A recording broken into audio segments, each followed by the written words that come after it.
ସବୁ ତାକୁ କୁହନ୍ତୁ। କୋଉଠି ଐତିହାସିକ ସ୍ଥାନ ଅଛି ଯେମିତି ଆମର କୋଉଠି ଅଷ୍ଟଶମ୍ଭୁ ଅଛି, ଏଇଠି ଅନ୍ତଶୟନ ଅଛି, ଏଇଠି ଆମର ଚଣ୍ଡୀ ମନ୍ଦିର ଅଛି, ବ୍ରାହ୍ମଣୀ ନଦୀ ଅଛି, ତା ବିଷୟରେ କିଛି କିଛି ତାଙ୍କୁ କୁହନ୍ତୁ।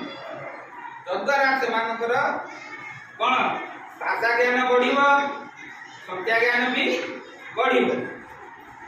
ତେଣୁ ଆମ ସରକାରଙ୍କର ନିୟମ ଅଛି, ସେ ଗୋଟେ ଲକ୍ଷ୍ୟ ରଖିଛନ୍ତି ଯେ 2027 ମସିହା, ଏଇଟା ହେଲା 2027 ମସିହା ସୁଦ୍ଧା ତୃତୀୟ ଶ୍ରେଣୀ ସମାପ୍ତି ବେଳକୁ ଏସବୁ ମୌଳିକ ସାକ୍ଷରତା ଆଉ ସଂଖ୍ୟା ଜ୍ଞାନର ଯୋଉ ଦକ୍ଷତା ସେ ପାଇବା କଥା ତାକୁ ସମାପ୍ତ କରିବେ।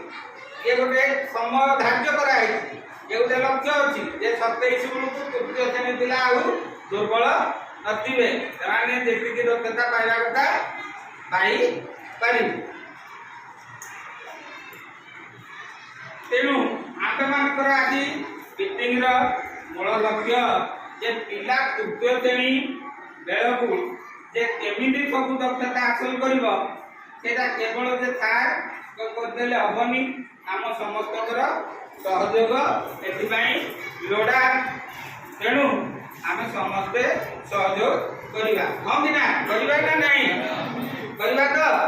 ଆଉ ଗୋଟେ ତାଳି ମାରିଦେବେ କରିବା। ସବୁବେଳେ ପିଲାମାନଙ୍କୁ ନଜରରେ ରଖନ୍ତୁ। ପିଲା ଆଉ ଗୋଟେ ମୁଖ୍ୟ କଥା ଆପଣଙ୍କୁ କହୁଛି ଯେ ପିଲାର ଉପସ୍ଥାନକୁ ଆପଣ ଦେଖନ୍ତୁ। ଉପସ୍ଥାନ କହିଲେ ପିଲା ନିୟମିତ ସ୍କୁଲକୁ ଛାଡ଼ନ୍ତୁ, ସ୍କୁଲ ବନ୍ଦ କରନ୍ତୁ ନାହିଁ।